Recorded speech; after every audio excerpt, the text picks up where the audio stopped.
संयम अंश जग्यो जहाँ, भोग अरुचि परिणाम, उदय प्रतिज्ञा को भयो, प्रतिमाता को नाम। नमो अर्हन्ताणं, नमो सिद्धाणं, नमो आयर्याणं, नमो वज्रायाणं, नमो लोये सवसाहुणम्।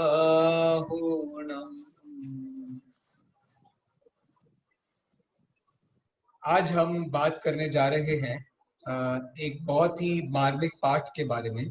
इस पाठ का नाम है ज्ञानी श्रावक के 12 व्रत।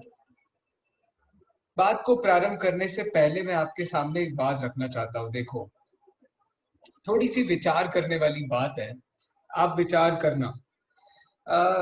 जो वेस्टर्न कल्चर है, वेस्टर्न कल्चर में आजकल एक बहुत ज्यादा कॉमन ट्रेंड चल गया है। ये समझ लीजिए बड़ा ही इंटरेस्टिंग ट्रेंड है। इस ट्रेंड का नाम है रेजोल्यूशन। इस ट्रेंड का नाम है रेजोल्यूशन। रेजोल्यूशन का क्या मतलब होता है? रेजोल्यूशन का मतलब होता है हम कोई नियम लेते हैं, कोई ऐसी चीज लेते हैं कि इस साल हम कुछ नया करेंगे। जैसे न्यू ईयर रेजोल्यूशन होता है, या उनके यहाँ पे क्रिसमस रेजोल्यूशन होता है। तो कुछ नया करेंगे, हम कोई एक चीज करेंगे नई, जिसमें हम कोई किसी चीज का निर्णय करेंगे या किसी चीज को क्रिया में लाएंगे। जैसे अलग अलग तरीके की चीजें होती हैं, जैसे ठंडे पानी से, बिल्कुल बर्फ जैसे ठंडे पानी से नहाना, या समझ लीजिए ऐसे होता है कि हाँ, बंजी जंपिंग करना, एसएल वर्ल्ड में जाना, या ऐसे बहुत सारे नियम कानून लाते हैं वो, और उसको पूरे साल भर में निभाते हैं और करते हैं।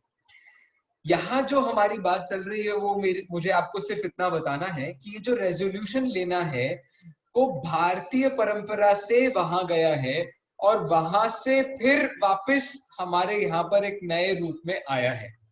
तो मेरे कहने का इतना सा मतलब था कि ये जो पूरा का पूरा चक्कर है ना, तो वो एक चक्कर चलता रहता है कि भारतीय बहुत सारे ऐसे समझ लीजिए जीवन में अपनाने योग्य मूल्य हैं जो पहले बाहर गए, फिर बाहर से दोबारा हमारे यहाँ आए और हम उन्हें बहुत महान समझते हैं। जैसे कि समझ लीजिए वाटर प्यूरिफायर्स। अब हमारे यहाँ पानी के छन्ने का जिनवाणी में इतनी सारी जगह पर वर्णन है, तकरीबन 34-35 अलग अलग ग्रंथ हैं जिसमें पानी छानने के स्वरूप को और विधि को समझाया गया। लेकिन वो जैसे इंडिया से बाहर गया और उन्होंने उसे एक बहुत अच्छा रूप तैयार कर दिया, उसका एक प्यूरिफायर तैयार कर दिया, फिर उसके 4 अलग अलग नाम बना दिए, तो वो हमारे लिए ऐसा हो गया कि वाह यार, इसे कहते हैं असली तरीका। और फिर जब वो हमारे यहाँ आ गया तो हमारे घरों में लग गया और सब बातें हो गई।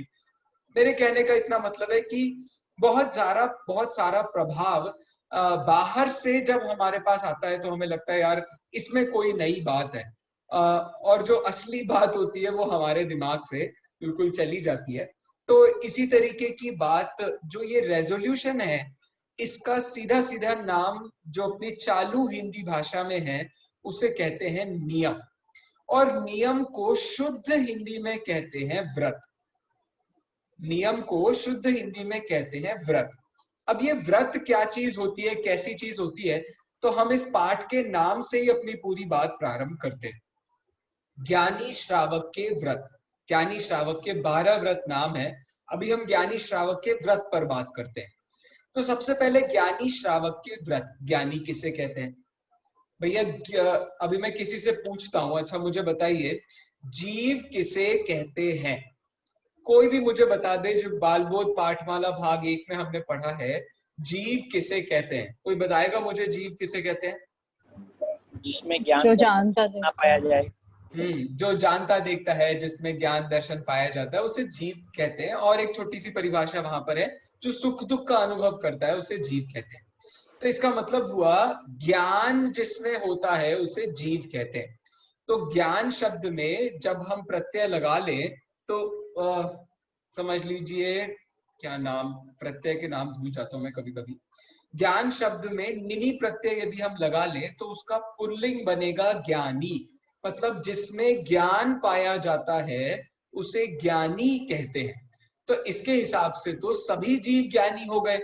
तो सभी जीव ज्ञानी हो गए तो वो सब के सब जो भी व्रत लेंगे वो सारे के सारे व्रतों को हम ज्ञानी श्रावक के व्रत कहेंगे। ऐसा नहीं है। ज्ञानी श्रावक के व्रत का मतलब है सम्यक ज्ञानी श्रावक के व्रत। सम्यक ज्ञानी श्रावक मतलब जो सम्यक दर्शन के साथ ज्ञान को धारण करता है उसको कहते हैं सम्यक ज्ञानी। तो ऐसे सम्यक दृष्टि का मतलब है ज्ञानी।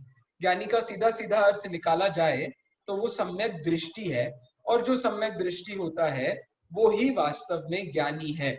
तो पर्याय में जिसको अपन कहते हैं ज्ञानी पना, जो पर्याय में पैदा होता है, वो ज्ञानी पना जो पर्याय वाला है वो चालू होता है सम्यक दर्शन से, और फिर वो सिद्ध दशा तक चलता रहता है, चलता रहता है, चलता रहता है। बस इसी का नाम है ज्ञानी। तो ज्ञानी का मतलब होता है सम्यक दृष्टि। अब भैया ये सम्यक दृष्टि किसे कहते हैं, ये हमने मुक्ति के मार्ग वाले पाठ में पढ़ा है। कोई मुझे वहां से श्लोक या उस श्लोक का अर्थ बता सकता है सम्यक दृष्टि किसे कहते हैं, जो हमने वहां पुरुषार्थ शुद्धि उपाय के छंद क्रमांक 22 के आधार पर पढ़ा था? कोई बता सकता है मुझे? मैं पढ़ के बताती हूँ भैया। अच्छा पढ़िए, हाँ ठीक है ना, चलेगा। जीवादीनं तत्त्वार्थानं सदैव कर्तव्यं श्रद्धानं विपरीताभिनिवेशं विवेकात्मरूपं तत्। कोई बात नहीं है, बहुत बढ़िया, well well tried, well tried. जीवादीनां तत्वार्थानां सदैव कर्तव्यम श्रद्धानम विपरीताभिनिवेश विविक्तमात्म रूपम तत्। इसका मतलब क्या है, जीवादि जो पदार्थ हैं उनका सदैव कर्तव्यम, सदा करना चाहिए। क्या करना चाहिए? श्रद्धानम। तो जीव जो पदार्थ हैं, ऐसे जो पदार्थ हैं, तत्वार्थ हैं, उनका हमें सदा श्रद्धान करना चाहिए। और इनका जो श्रद्धान है वो श्रद्धान विपरीत अभिनिवेश से रहित होना चाहिए। विपरीत अभिनिवेश मतलब उसमें कोई संशय, विपर्य, अनध्यवसाय, कोई दोष नहीं होना चाहिए, मोह नहीं होना चाहिए। सीधे सीधे शब्दों में इस प्रकार की बात यहाँ कही हो। तो मेरा यहाँ सिर्फ इतना कहने का मतलब है, इस ज्ञानी से उन्होंने जीवादि पदार्थों को स्वीकार कर लिया। इसका मतलब उन्होंने सत्य को स्वीकार किया। जो सत्य है और जो असत्य है उसकी हमें अच्छे से जानकारी होनी चाहिए। तो सीधे सीधे शब्दों में जो अपनी चालू भाषा है उसके हिसाब से ज्ञानी का मतलब क्या होता है, तो जिसे सही गलत की और अच्छे बुरे की पहचान होती है उसे सम्यक दृष्टि कहते हैं। जिसे सही गलत की और अच्छे बुरे की पहचान होती है उसे सम्यक दृष्टि कहते हैं। अब किस में सही गलत और किसका अच्छा और बुरा, तो भाई मेरा, तो मैं कौन हूं और मैं कौन नहीं हूं, ये हुआ सही गलत। और मेरे लिए क्या अच्छा है, मतलब जो सम्यक दर्शन, सम्यक ज्ञान, सम्यक चारित्र पर्याय हैं ये मेरे लिए अच्छी हैं, और मिथ्या दर्शन, मिथ्या ज्ञान, मिथ्या चारित्र ये मेरे लिए अच्छा नहीं है। तो इस प्रकार से दोनों बातें जिसकी समझ में आ गई है उसको हम ज्ञानी कहते हैं। ठीक है। ज्ञानी के बाद दूसरा नंबर पर आया श्रावक। श्रावक शब्द की व्याख्या रत्नकरण श्रावकाचार्य ने एक विशेष तरीके से की है। उन्होंने कहा श्र मतलब जो श्रद्धावान होता है, व मतलब जो विवेकवान होता है, और क मतलब जो क्रियावान होता है, उसे श्रावक कहते हैं। लेकिन इसकी लिटरल परिभाषा क्या है? यदि हम आगम से पूछें कि भैया श्रावक किसे कहा जाता है, तो श्रावक उसे कहा जाता है जिसने अनंतानुबंधी या अनंतानुबंधी और अप्रत्याख्यानावरण का अभाव कर दिया है और देश चारित्र को ग्रहण किया है, उसको हम श्रावक कहते हैं। अभाव शब्द यहाँ गड़बड़ हो गया, मैं वो करेक्ट करके बाद में आपको भेज दूंगा। तो अनंतानुबंधी का जिसने अभाव किया है उसे कहते हैं अविरति श्रावक, और जिसने अनंतानुबंधी और अप्रत्याख्यानावरण ऐसी दोनों कषाय चौकड़ी का अभाव कर दिया है उसे कहते हैं देश श्रावक या व्रति श्रावक, ऐसा उसका नाम है। तो इसको हम श्रावक संज्ञा कहते हैं। अनंतानुबंधी का देखिए मतलब क्या होता है। अनंतानुबंधी का मतलब होता है जो अनंत के साथ अनुबंध कराती है उसे अनंतानुबंधी कहते हैं। तो अनंत के साथ अनुबंध कराने का मतलब क्या हुआ? अनंत शब्द का एक दूसरा पर्यायवाची है अनादि, और अनादि काल से जीव के पास में सबसे बड़ा दोष कौन सा चल रहा है? तो उसका नाम है मोह। तो जो मोह के साथ अनुबंध कराती है उस कषाय का नाम है अनंतानुबंधी। तो मोह मिश्रित क्रोध, मोह मिश्रित मान, मोह मिश्रित माया और मोह मिश्रित लोभ का जो अभाव कर देता है वास्तव में वही प्राथमिक अविरति श्रावक है। अब ये अविरति श्रावक के बाद सेकंड स्टेज आता है जिसने कुछ कुछ नियमों को अंगीकार कर लिया है। प्रत्याख्यान का मतलब होता है त्याग और अप्रत्याख्यान का मतलब होता है अल्प त्याग। तो जिसने थोड़ा त्याग कर दिया है जिसने थोड़ा त्याग कर दिया है और थोड़ा त्याग नहीं किया है, ऐसे जीव को कहते हैं, जिसको सही श्रद्धान भी है और उसने थोड़ा त्याग भी किया है, उसको कहते हैं देशव्रती या देश चारित्र या श्रावक, जिसको हम सीधे सीधे शब्दों में कह देते हैं। ठीक है।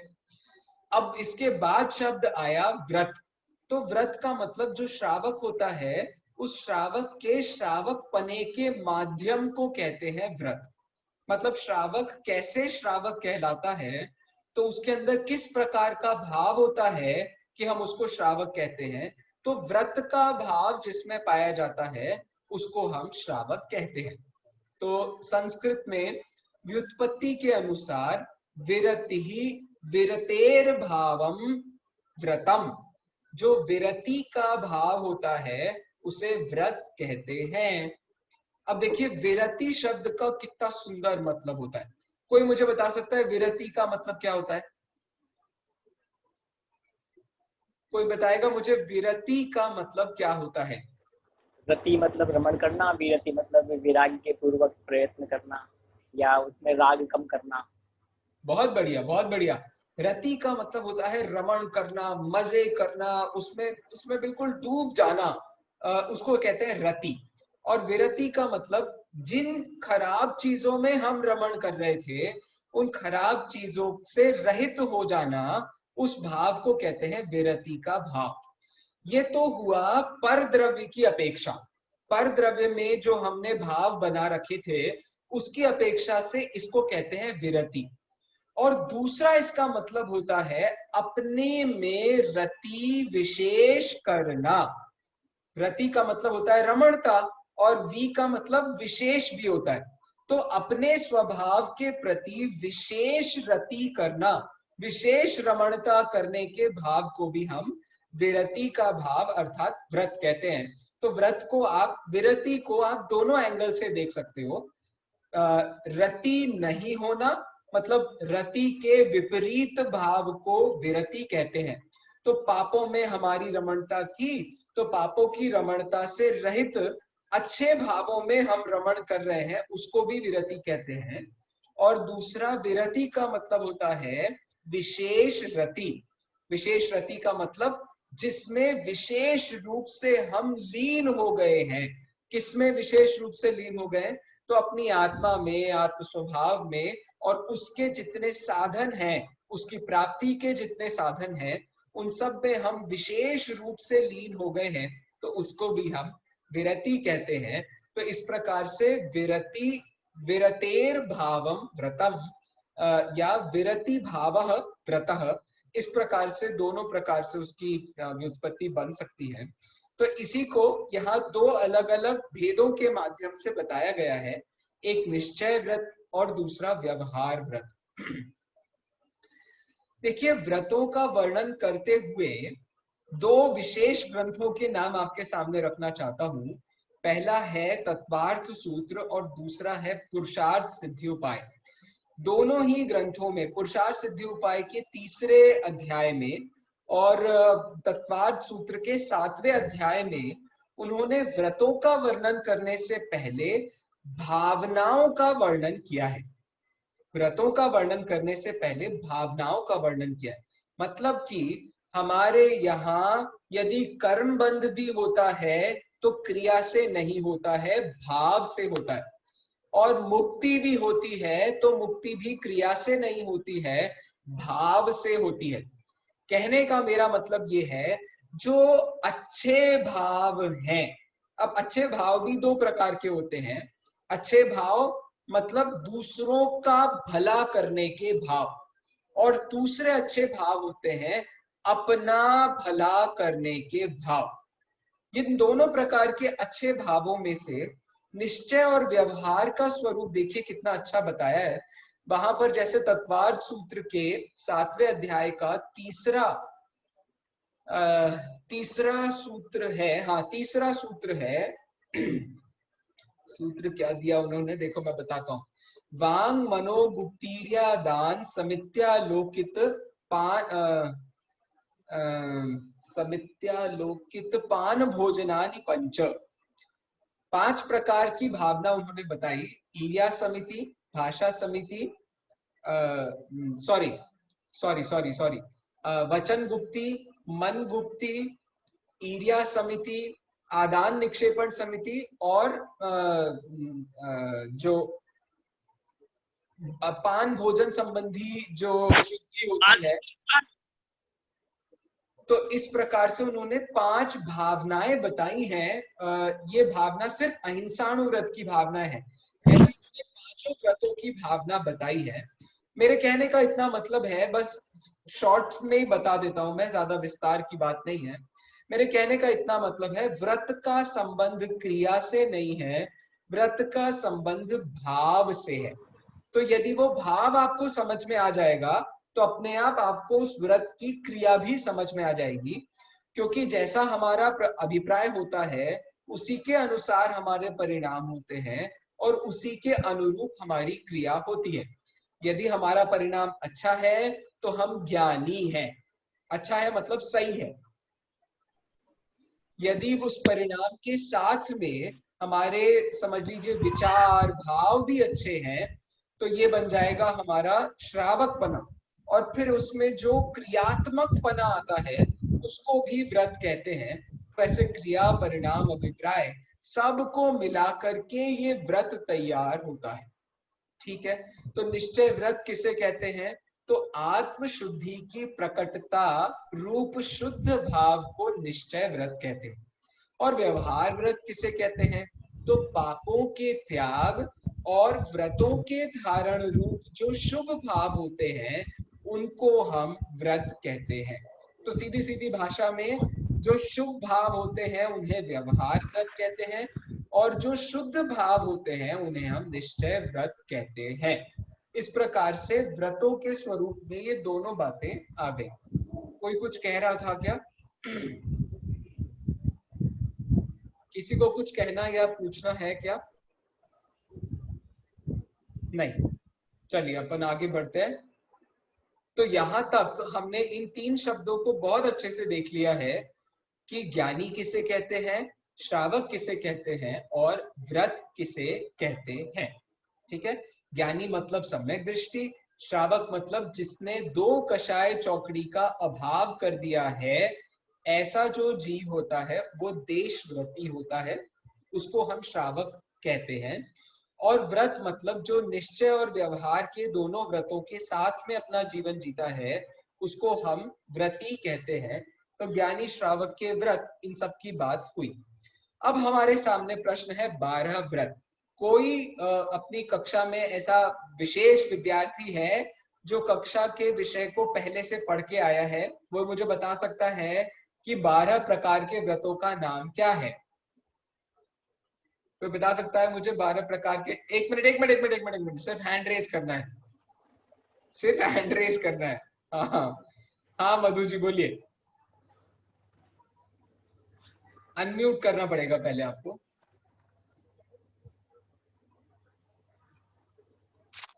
हाँ बोलिए अब। 5 अणुव्रत, हाँ कौन कौन 5 से? अणुव्रत, अहिंसा, सत्य, अचौर्य, ब्रह्मचर्य और परिग्रह परिमाण। बहुत बढ़िया। इसके बाद 4, पहले 3। 3 गुणव्रत, हाँ 3 गुणव्रत और 4 शिक्षाव्रत। 3 तो गुणव्रत 3 कौन से हैं? गुणव्रत, दिग्व्रत, देशव्रत और अनर्थ दंड व्रत। बहुत बढ़िया। और इसके बाद क्या बताया आपने? 4 शिक्षा व्रत। 4 शिक्षाव्रत। हाँ भैया, 4 उनके नाम शिक्षा, क्या है? उनके नाम क्या है? सामायिक प्रोषदोपवास, अतिथि संविभाग, भोगोपभोग परिमाण व्रत। बहुत बढ़िया, बहुत बढ़िया, बहुत बढ़िया। बहुत बहुत धन्यवाद मधु जी को। तो ये नाम तो सर बात आपने डाल दिए, मुझे पता है, आ गए नाम तो। मैं जानता हूँ। 12 प्रकार के व्रत होते हैं। 5 अणुव्रत, 3 गुण व्रत और 4 शिक्षा व्रत। इस प्रकार से ये टोटल 5 और 3 8, 8 और 4 12। इस प्रकार से ये 12 व्रत होते हैं। आज हम सिर्फ 5 अणुव्रतों के बारे में बात करेंगे। गुण व्रत और शिक्षा व्रत के बारे में अपन कल बात करेंगे। आज भी देखते हैं अपन कितना कर पाते हैं 5 अणुव्रतों को भी। तो अब इसके बाद अपन आगे बढ़ते हैं, ठीक है? चलिए, ये क्या हुआ? अब अणुव्रत किसे कहते हैं, सबसे पहले इस बात को देख लेते हैं। तो अणुव्रत किसे कहते हैं?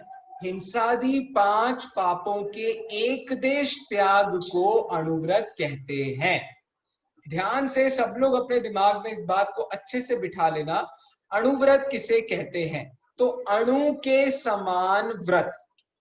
देखो जैसे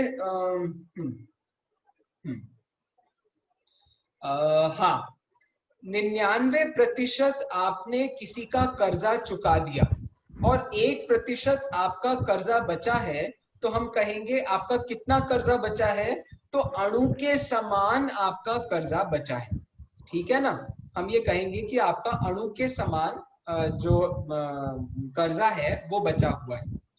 यहाँ लेकिन अणुव्रत का मतलब क्या है? अणुव्रत का मतलब आपने जो त्याग किया है वो बिल्कुल अणु के समान है।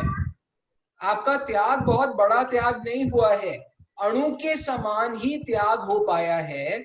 इसीलिए स्थूल त्याग को कहते हैं अणुव्रत और स्थूल प्लस सूक्ष्म त्याग को कहते हैं महाव्रत। ध्यान से सुनिएगा, जो स्थूल त्याग होता है उसे तो कहते हैं अणुव्रत और जो स्थूल प्लस सूक्ष्म त्याग होता है उसे कहते हैं महाव्रत। तो इस प्रकार से बिल्कुल जो 1% कर्जा आपका बचा है, या यूं उल्टा कर लेते हैं अपन कि 1% कर्जा चुका लिया है आपने और 99% कर्जा बचा है। तो अब जो आपने कर्जा चुकाया है वो अणु के समान है।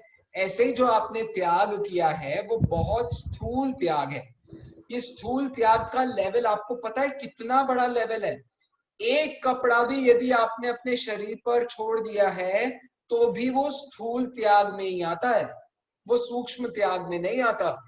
यदि आपने एक छोटा सा भी क्रोध का परिणाम, मान का परिणाम, माया का परिणाम, अनंतानु प्रत्याख्यानावरण तक का आपके पास में है तो समझ लीजिए ये अणुव्रत का कार्य है। इस प्रकार से इसको अणुव्रत कहते हैं। तो समझ लीजिए अणुव्रतों को देखने के अलग अलग एंगल हैं। अणुव्रतों को जब महाव्रत की एंगल से देखेंगे तो वो आपको अणुव्रत जैसे नजर आएंगे, लेकिन जब आप उनको समझ लीजिए मिथ्या दृष्टि की नजर से देखेंगे तो वो आपको बाप रे इतना सारा करना पड़ेगा, इतना सब करना पड़ेगा, वो आपको ऐसे नजर आएंगे। तो वो उसको महाव्रत जैसे नजर आते हैं, बाप रे कितना सारा करना पड़ता है।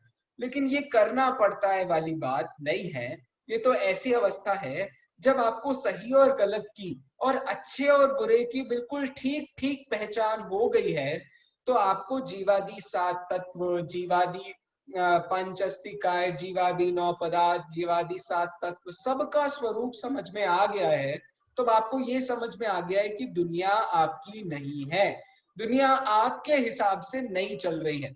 तो आपको कल्याण करना है तो दूसरों के कल्याण से आपका कल्याण नहीं होने वाला है। तो ये सोच को कहते हैं सम्यक दर्शन। और जब सम्यक दर्शन हो गया है तो बताओ दूसरों के साथ कब तक चिपके रहने का मूड है?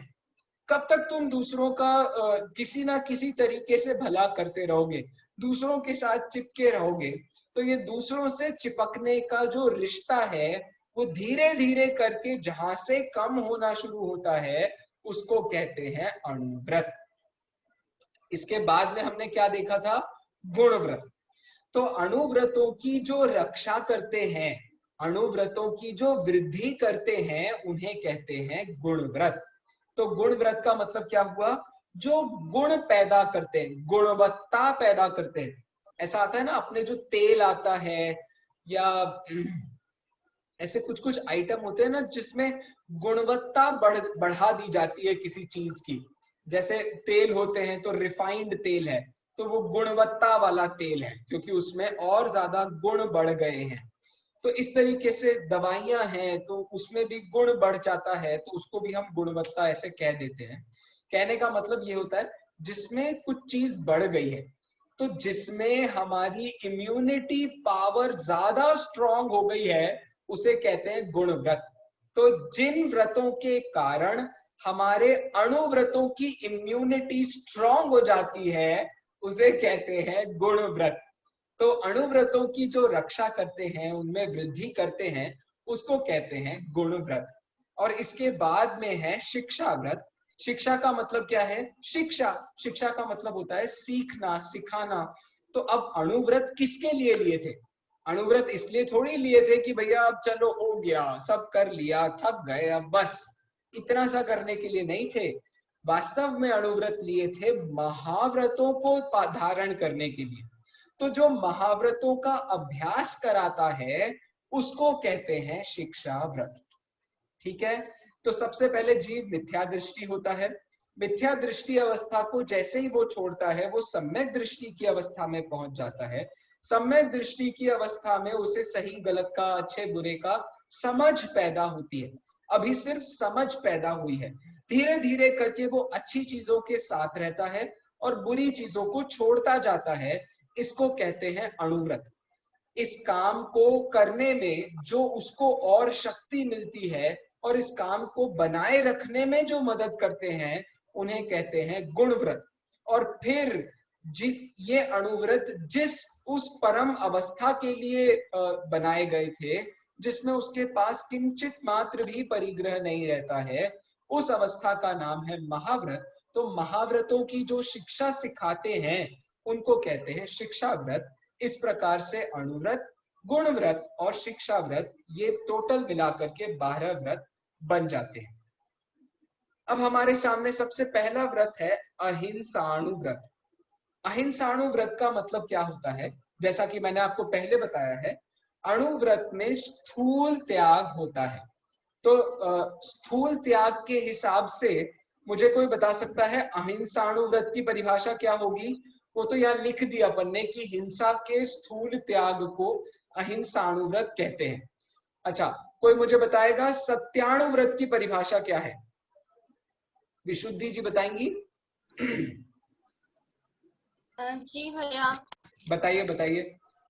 सत्यानुव्रत का बताना ना? हाँ, झूठ ना बोलने का स्थूल त्याग, मतलब झूठ बोलेंगे तो उसको सत्यानुव्रत कहेंगे। झूठ बोलने का स्थूल त्याग इसे सत्यानुव्रत कहते हैं। Very good, very good.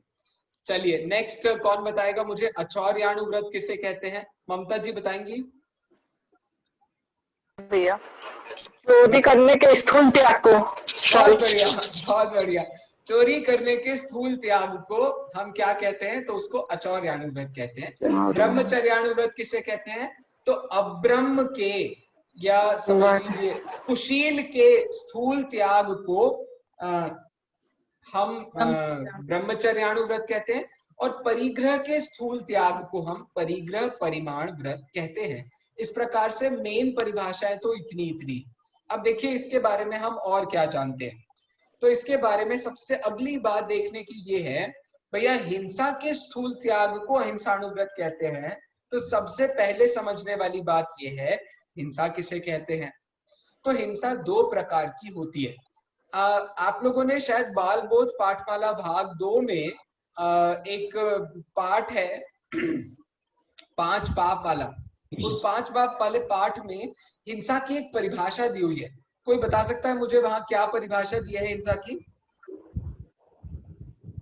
Direct बोल दीजिए।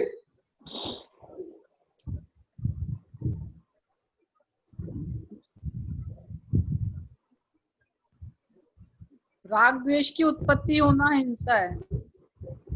हाँ ये ठीक है, ये ठीक है। वहां थोड़ा किसी जीव को मारना, सताना या उसका दिल दुखाना द्रव्य हिंसा है, और राग द्वेष की उत्पत्ति भाव हिंसा है।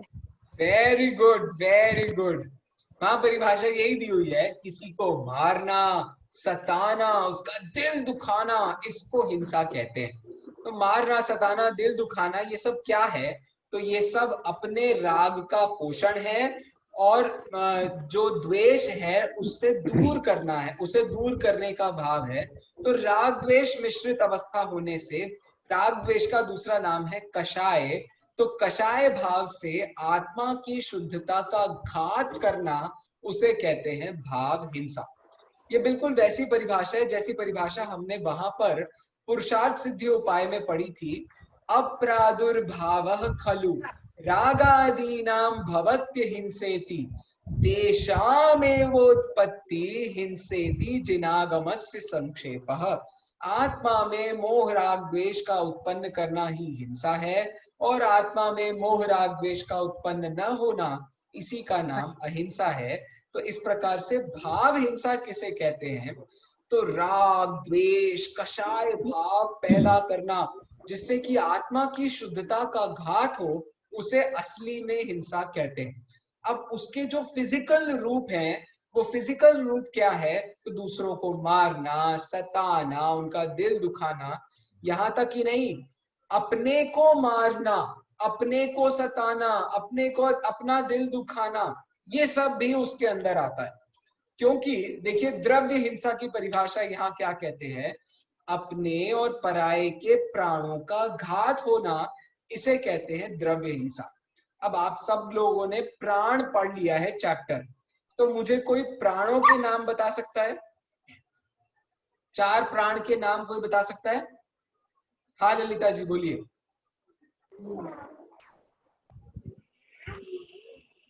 भाव प्राण, संज्ञा प्राण। नहीं नहीं, अपन ने अभी पिछली क्लास में 4 प्रकार के प्राण पढ़े ना।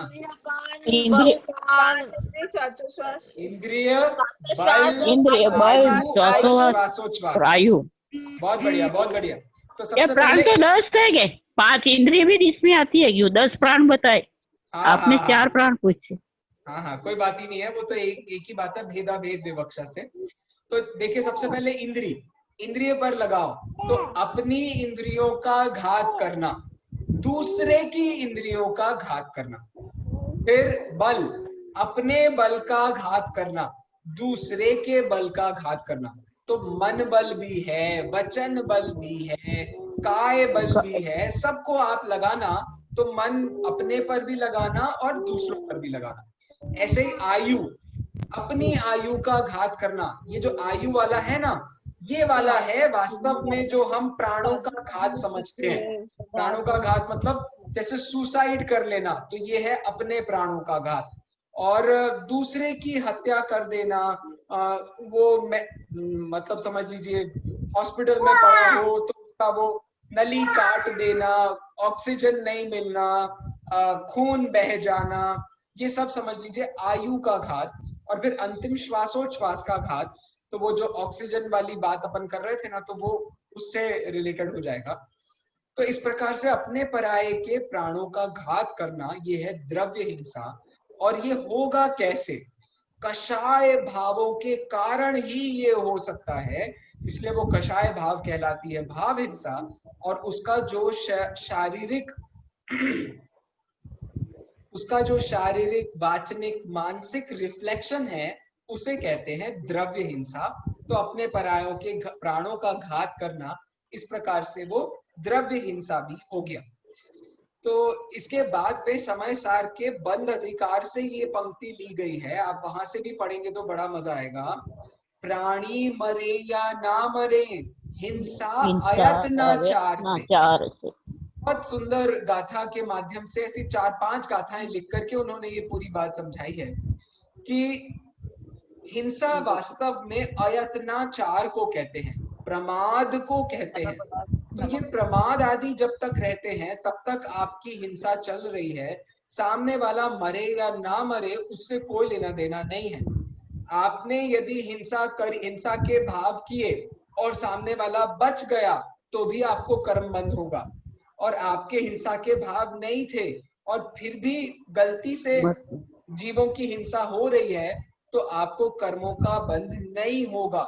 इस प्रकार की बात यहाँ पर कहना चाह रहे हैं। तो ये बहुत बड़े स्पिरिचुअल लेवल की बात चल रही है। यहाँ कोई ऐसे छोटे मोटे लेवल पे अपन बात नहीं कर रहे, बहुत ऊंचा लेवल है। तो रागादि की उत्पत्ति ही हिंसा है और रागादि की उत्पत्ति न होना, इसी का नाम अहिंसा है। हाँ जी बोलिए, विशुद्धि जी बोलिए।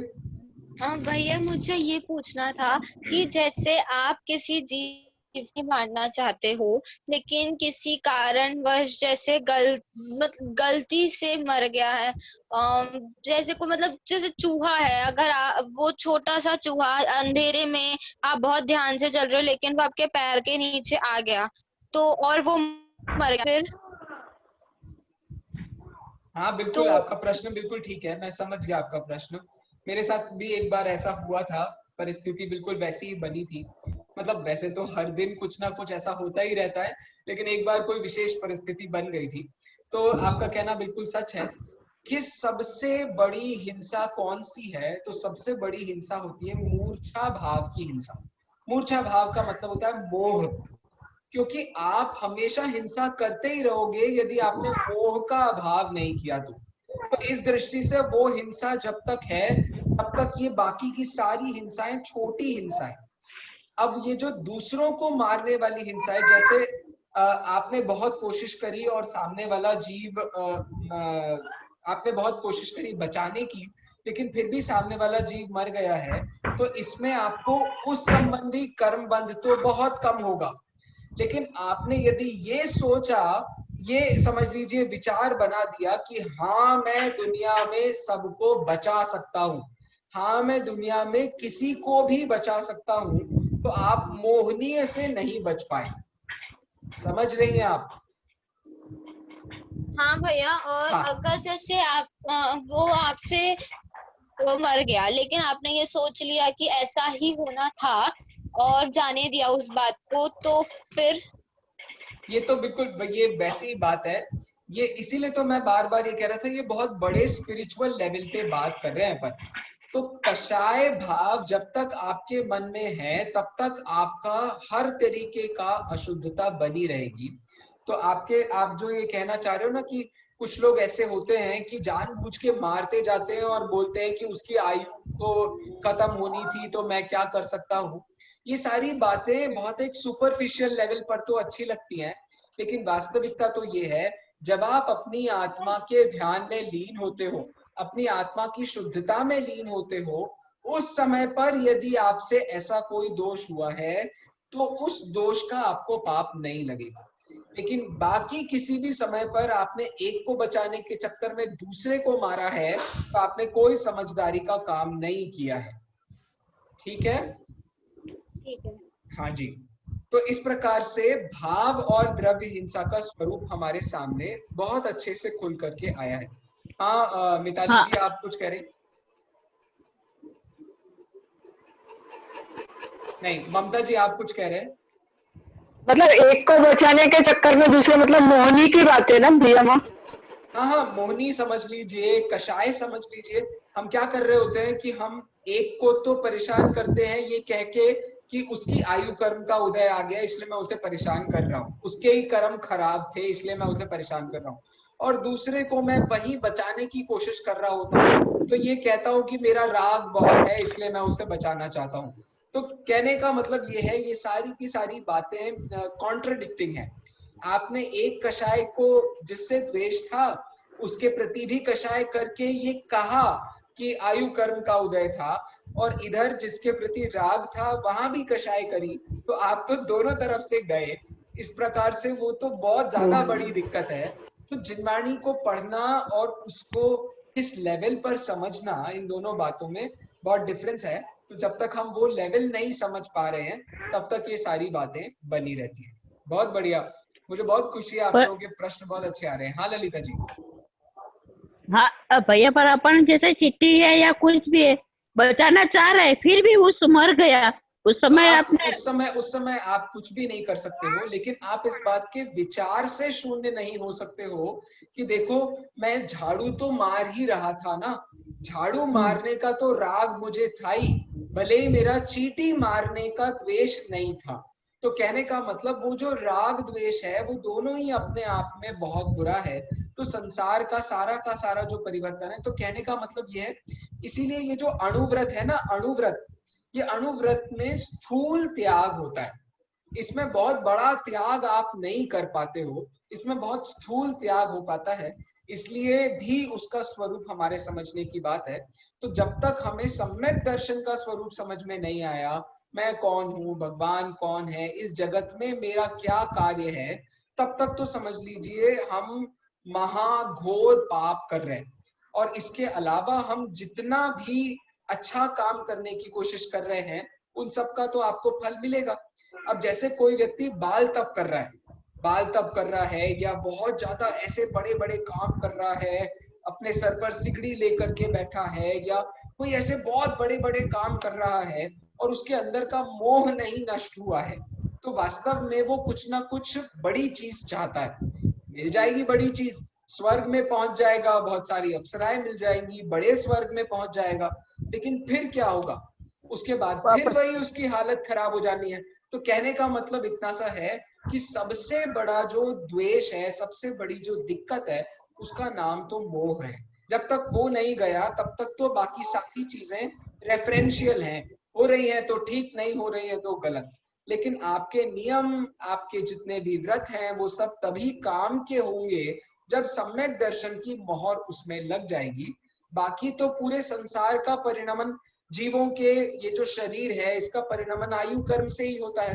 तो ये तो एक फैक्ट है, वो फैक्ट थोड़ी बदल जाएगा यदि आप बचाना चाहो या आप मारना चाहो, उससे वो फैक्ट नहीं चेंज हो जाता है। तो फैक्ट अपनी जगह है, लेकिन आपका राग द्वेष अपनी जगह है। तो अपने राग द्वेष पर हम विचार करें तो ऑटोमेटिकली धीरे धीरे करके हम उनसे मुक्त हो पाएंगे। और उन सब का जो पिताजी है उसका नाम मोह है, तो उससे जब तक मुक्त नहीं होंगे तब तक कषायों से मुक्ति भी नहीं मिल पाएगी। इस प्रकार से वो एक क्रमिक विकास है, और वो विकास हमारे समझ में आ गया तो बाकी चीजें आसान हो जाएंगी। हाँ कीर्ति जी बोलिए। हाँ हाँ, मेरा एक और प्रश्न है। हाँ जी। जैसे अपन हिंसा 4 प्रकार की, संकल्पी, आरंभी, उद्योगी, विरोधी। इसके बाद वही बात करने वाले अपन। हाँ, संकल्प हिंसा का त्याग, अच्छा संकल्प हिंसा का अपन को त्याग है, बस तो फिर अपन में आ जाएगा ललिता जी, बस 1 मिनट में आ जाएगा। हाँ कीर्ति हाँ जी ठीक है हाँ जी। भैया वैसे तो जय जिनेन्द्र। जय जिनेन्द्र।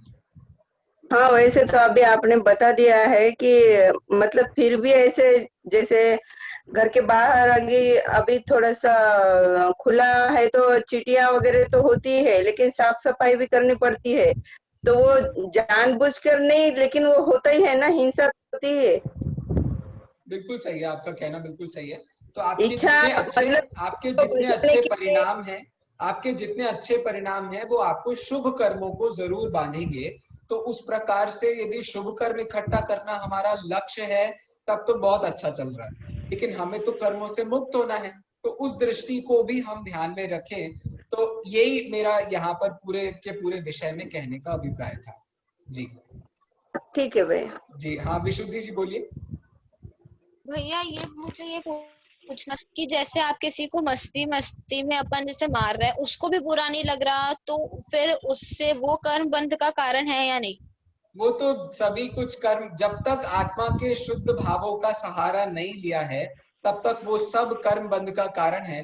देखिए परिग्रह में अंतरंग परिग्रह के जो नाम है उसमें 1 मिथ्यात्व, 4 कषाय और 9 नो कषाय ये सब भी उसके अंदर आती हैं। तो कहने का मतलब ये है, ये सब कुछ ही कषाय है, ये सब कुछ ही परिग्रह है, तो इन सब का ही अभाव होगा तब जाकर के बात बनेगी। लेकिन हाँ, अणुव्रत के लेवल पर, छोटे लेवल पर ये ऐसी चीजें सब बन जाती हैं, और धीरे धीरे करके जैसे आप बड़े होंगे तो आपको समझ में आएगा कि ये छोटे छोटे मजाक भी किसी दिन किस बड़े परेशानी में हमको डाल देते हैं।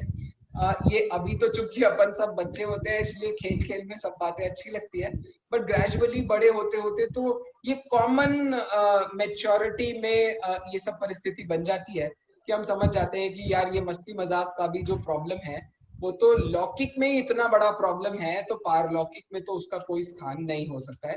ये वाली बात बस ध्यान में रखनी चाहिए। ठीक है विशुद्धि? हाँ, तो यानी हाँ, मैं ये वो मतलब मस्ती हाँ, मजाक हाँ। भी फिर में ही आ जाता है। हाँ, तो मस्ती मजाक करना सही भी है और गलत भी है। सही और गलत इसलिए इस हिसाब से कि भैया वो कषाय जो है वो बहुत छोटी कषाय है, उससे कर्मबंध का लेवल भी छोटा होता है। लेकिन चूंकि कषाय है इसीलिए वो दोषपूर्ण ही है और हमें उससे मुक्त ही होना है।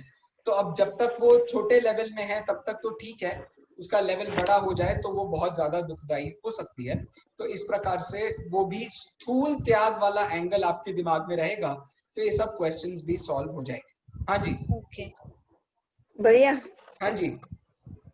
वैसे तो हर समय कर्म बंध हो ही रहा है ना। जी जी जी, हाँ हो ही रहा है। कोई भी क्रिया करो अपन मतलब संसार में तो उसका कोई ना कोई तो कर्म बंध ही रहा है, शुभ बोलो अशुभ बिल्कुल बोलो, बिल्कुल। कुछ ना कुछ तो हो अब ही वो रहा। संवर का जो प्रारंभ है वो सम्यक दर्शन से हो जाता है, तो इसीलिए हम वो सम्यक दर्शन की महिमा बता रहे हैं, क्योंकि संसार मार्ग और मोक्ष मार्ग ये दोनों साथ में तब चलते हैं जब सम्यक दर्शन हो जाता है।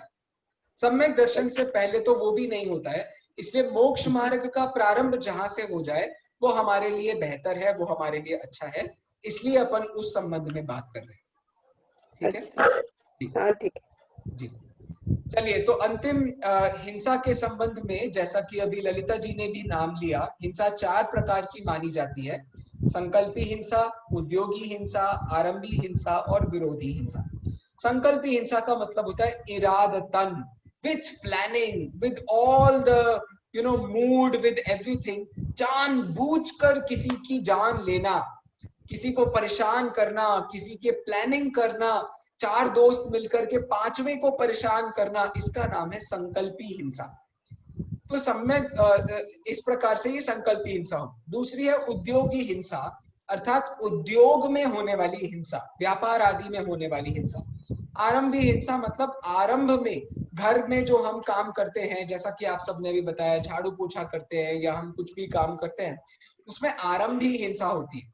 और विरोधी हिंसा का मतलब होता है अपने ऊपर किसी ने आक्रमण किया हो, अपने परिवार पर किसी ने आक्रमण किया हो, अपने धर्म धर्मायतन पर किसी ने आक्रमण किया हो, तो उसकी रक्षा करने के लिए हम अनिच्छा पूर्वक जो हिंसा कर देते हैं उसको विरोधी हिंसा कहते हैं। तो इसके बाद समझने वाली बात इतनी सी है कि अणुव्रती जीव संकल्पी हिंसा का सर्वथा त्यागी होता है और बाकी की तीनों प्रकार की हिंसाओं का एक देश त्यागी होता है। इसी को कहते हैं एक देश व्रत और इसी का नाम है अणुव्रत। ठीक है, अणुव्रत शब्द का जो अणुव्रत पना है, या समझ लीजिए स्थूल जो हिंसा का त्याग हुआ है, तो यह स्थूल हिंसा का मतलब क्या लेना चाहिए? तो स्थूल हिंसा का मतलब संकल्पी हिंसा का सर्वथा त्याग और बाकी हिंसाओं का अपनी कोशिश रहनी चाहिए कि उसमें हमारा त्याग कम से कम हो। तो इस प्रकार से बाकी तीनों हिंसाओं का भी एक देश त्याग होना, इसको हम कहते हैं अहिंसाणुव्रत। इसके बाद सत्याणुव्रत की चर्चा हम कल करेंगे। इस पूरे के पूरे विषय में मुझे सिर्फ इतनी बात कहनी है कि देखिए, अहिंसाणुव्रत को हम ऐसे भी बता सकते हैं कि उद्योगी हिंसा जहां हो, आरंभी हिंसा जहां हो, विरोधी हिंसा जहां हो, उसे हम अहिंसाणुव्रत कहते हैं। लेकिन जानबूझ करके जिनवाणी में कभी भी ऐसे प्रस्तुतिकरण नहीं किया। जिनवाणी में इसका उल्टा प्रस्तुतिकरण किया कि संकल्पी हिंसा का तो पूरा पूरा त्याग, लेकिन उद्योगी, आरंभी और विरोधी हिंसा का एक देश त्याग। तब एक देश त्याग का मतलब तो यही होता है कि एक देश अत्याग, मतलब एक देश त्याग हुआ और एक देश त्याग नहीं हुआ। लेकिन नहीं हुआ हमारा इंटेंशन नहीं है, हमारा इंटेंशन अणुव्रत को पालना है, किसी ना किसी प्रकार से कषाय को बचा करके रखना नहीं है। तो हमारा इंटेंशन चूंकि शुभ भावों की तरफ है, शुद्ध भावों की तरफ है, इसलिए टोन ऐसी होती है कि हमें एक देश त्याग करना चाहिए। हमारी टोन ऐसी नहीं होती है कि एक देश त्याग नहीं करना चाहिए। इस प्रकार से ये पूरे विषय को हमने बहुत गहराई से समझने की कोशिश की है। ये वैल्यू सिस्टम का अपनी लाइफ में बहुत बड़ा स्थान होता है और उसको हम जितनी गहराई से समझेंगे उतना ही उसमें मजा भी आता है। हाँ बोलिए।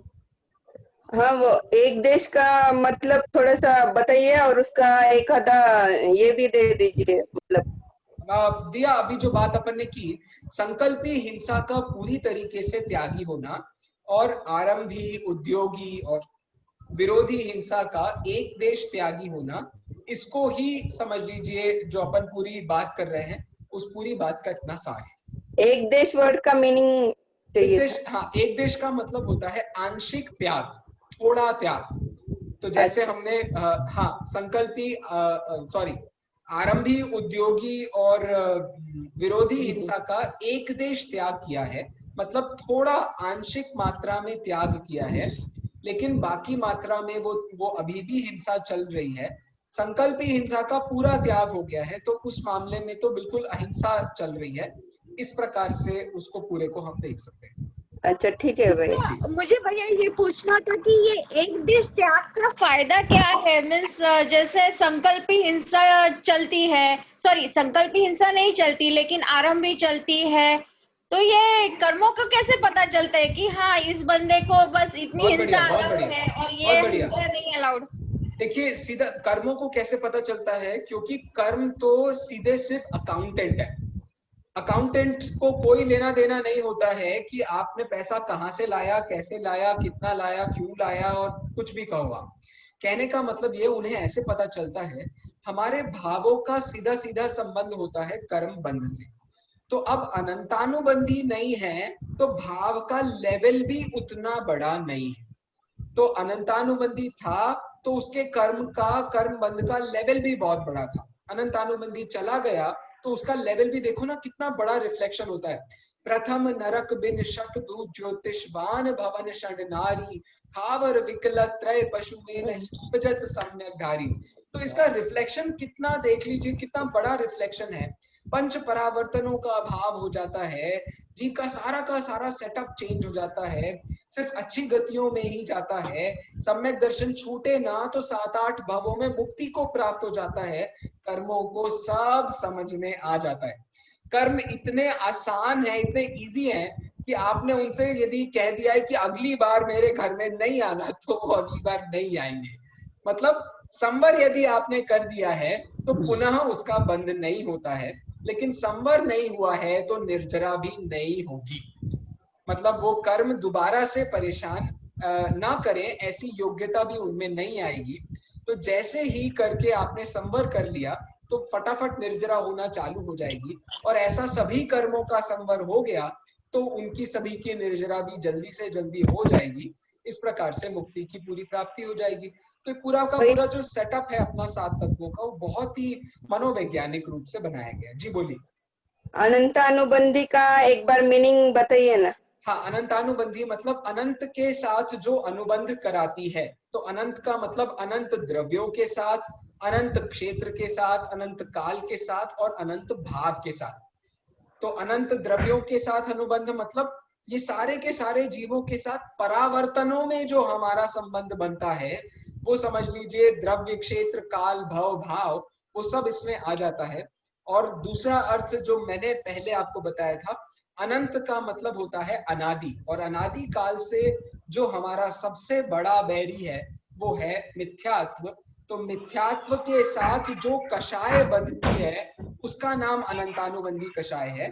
तो अनंत का मतलब मिथ्यात्व और अनुबंधी का मतलब कषाय। तो अनंत के साथ जो अनुबंध कराती है उसका नाम अनंतानुबंधी कषाय। ठीक है भैया, जी। बहुत अच्छा। हाँ, चलिए सब लोगों को जय जिनेंद्र। आज थोड़ा लंबा जय टाइम जिनेंद्र हुआ भैया, है, मैं उसके लिए क्षमा जय चाहता हूँ। जिनेंद्र। जय जिनेंद्र। नहीं, अच्छा एक प्रश्न और था मेरा। बोलिए। ये त्याग का मतलब अपने आरंभी विरोधी एक अंश त्याग नहीं हो तो ये हिंसा का उतना ही दोष लगेगा। हाँ हाँ, वो तो समझ लीजिए, आप जितना आपने हिंसा किया है उसमें तो आपको कोई भी कर्म बंध नहीं होगा, संवर होगा और परिणामों की विशुद्धता होगी। लेकिन जितना त्याग नहीं किया है उतने का तो कर्म बंध होगा, तो वो तो आपको भी होगा, मुनियों को भी होगा। वो समझ लीजिए जब तक कर्म की पूरी प्रक्रिया खत्म नहीं हो जाती तब तक वो काम नहीं होगा। इसको बहुत सूक्ष्मता से पढ़ने समझने के लिए बंध व्युत्पत्ति नाम का एक बहुत अच्छा टॉपिक है, वो अभी तो हम फिलहाल उस पर चर्चा नहीं कर पाएंगे और शायद अभी तो बिल्कुल ही नहीं कर पाएंगे। वो तो कभी अपन और करनानियों की कोई कक्षा करें तो उसमें उसकी बात अलग से की जा सकेगी। चलिए, धन्यवाद। जय जिनेंद्र। जय जिनेंद्र। जय जिनेंद्र पंडित जय जी। जिनेंद्र। जय जिनेंद्र। जय जिनेंद्र। जय बाय बाय। जिनेंद्र। जय जिनेंद्र। जय जिनेंद्र भैया।